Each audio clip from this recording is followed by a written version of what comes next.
Okay, guys, we are in part 6, sponsor, income, and employment. Okay, here you're gonna provide information about your income, where you work. So you're just gonna check, the sections that apply to you. Okay, employed has, so the title that you have in your job. Let's say if you're a cashier, you put a cashier. If you're a stocker, hanger, I don't know, you just put your title. Name of the employer. Let's say Walmart, you put Walmart. Name of your employer if applicable. You may have two employer also, you put it. If not, you let it blank. You may be self-employed, so if you self-employed like a taxi driver, I know, like an insurance agent, okay, you check it, you say self-employed as taxi driver. If you retired, you check retired, and you check the last company you were, the last company you were working, and you put here date of retirement. If you, it's for, this is for people that retired.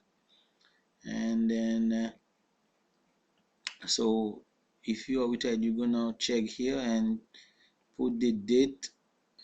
uh, you're gonna here just put the, you were unemployed since, that's when you retired, I don't know, 2008, and you're just gonna write uh, when you've been unemployed.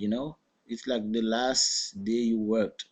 So you're gonna put when, and you've been unemployed since when. Okay, so you stop working since when. Okay, you retired, that means there is one a month, a year that you stop working. You're gonna just put it here.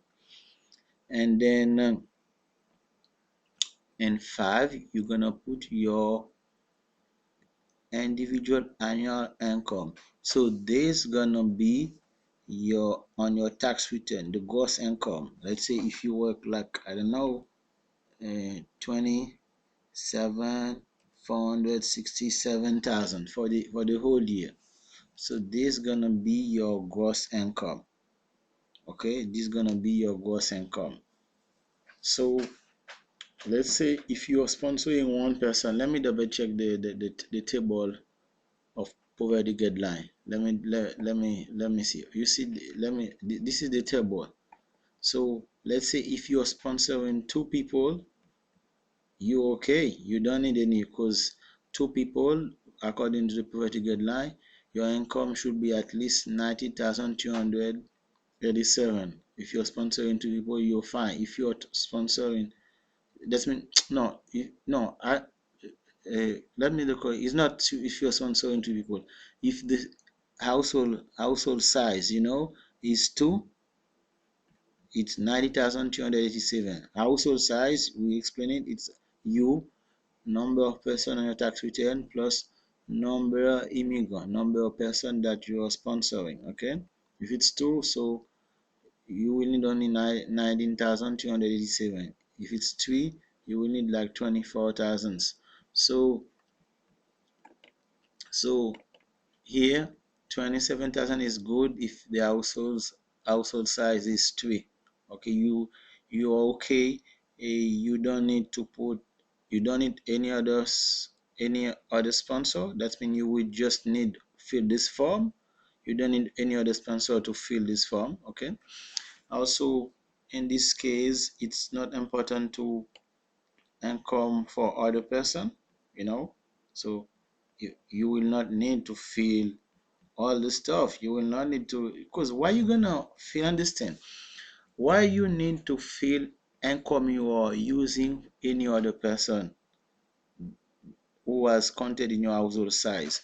So if you don't have enough money, okay, you may use income of person that was in your household size. Let's say you had your son, normally that should be above 21. That was your dependent, you counted him. So you can put your son here that is living here with you, and you, in this case, that is living here with you in United States, you can put his name here. put your son and put his current income. That's mean let's say you are living with your son and his, yeah, I don't know, his mother, that can be a case, eh? His mother was in, uh, you're sponsoring his mother that is in another country. Let's say, you got another wife, that can be better. Let's say your wife died, and you got another wife, and you that is overseas. You want to sponsor this wife, and you are living with your son. Your son want to help you, and your son was in your tax return. You can use the income of your son, since your son was counted in your household size.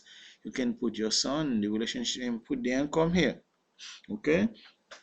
You know what?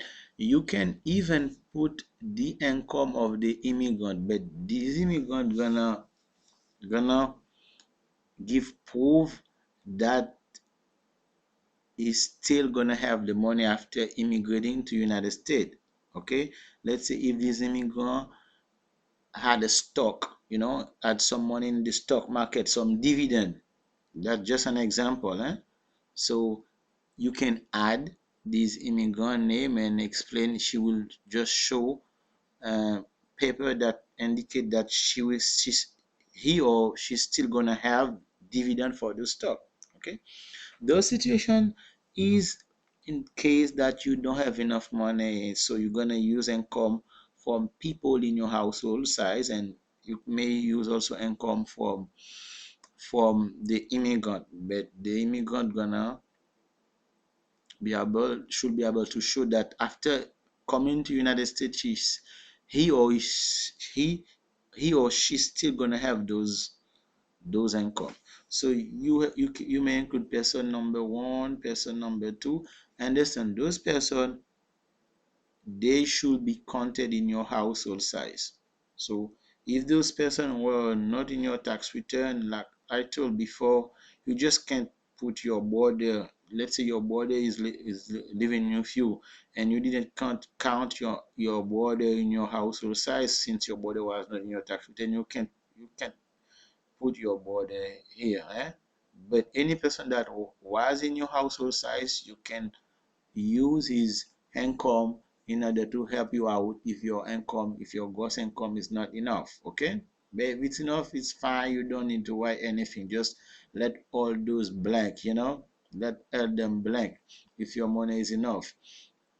So uh, here, there's gonna be my current annual household income. So you're gonna make the total. This is gonna be your individual income plus income from people that is in your household. That's gonna give you total.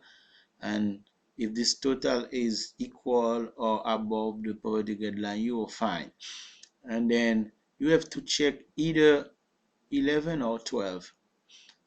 Those person that is in your tax return, your dependent, that's mean they counted in your household side, that want to help you.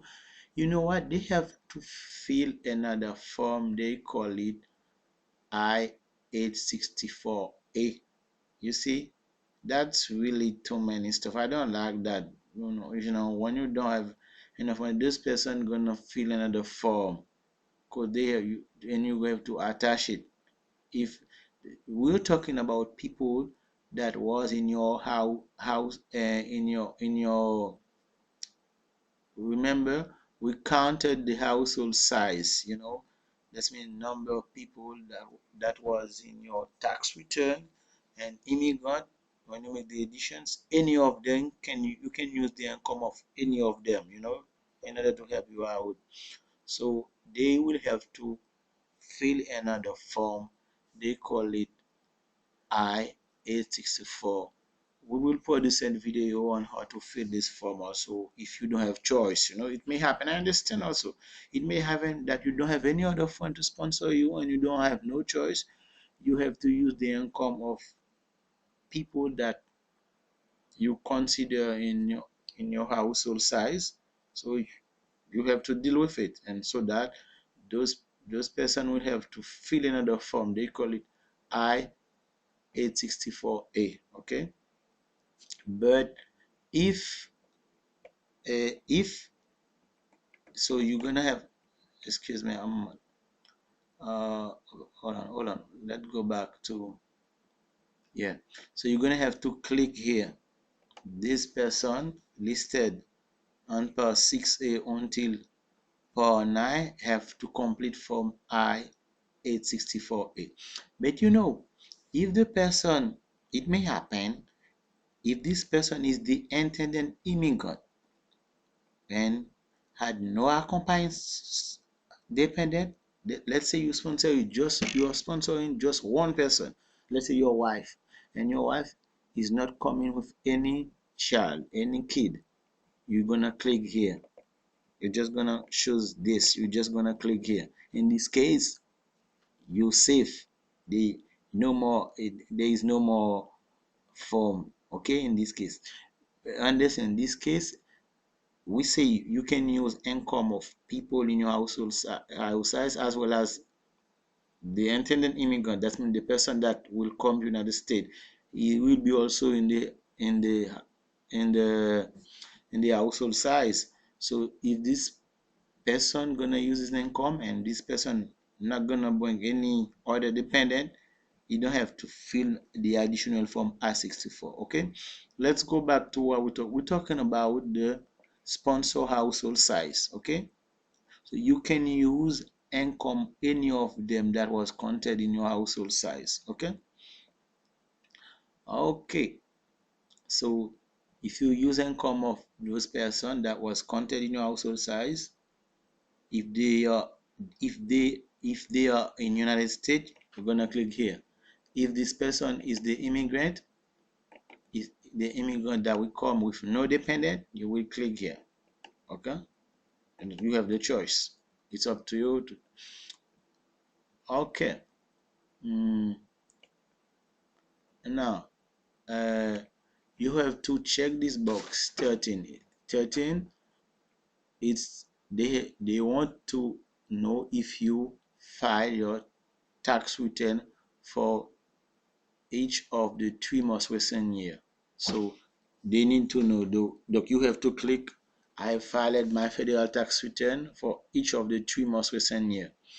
And then that means if you have to definitely click here. If you don't file your tax return, you're gonna be in trouble. No, it may happen that if you don't file, there is a reason, you're gonna explain. Okay, okay, so you click here. Once you click here, we are in 13, and then we are in the section of sponsor, part 6, sponsor income and employment. But understand, you will need to provide your tax return, your W-2, and if you have Form 1099, both of them, copy of tax return, W-2. All, if you have one W-2, you put it. Okay, for the only most recent tax, you don't have to have all the 3 tax return, just one, the most recent. Let's say I'm here in 2014, just in January, so I'm just gonna use that means I'm 2014, I didn't people didn't file 2013 yet. Okay, in January. Okay, so I'm gonna use my 2012 tax return and the W-2 20, those 2 copy, you will need those 2. Okay, if you have it may happen that you work in different company, so you will need more W-2.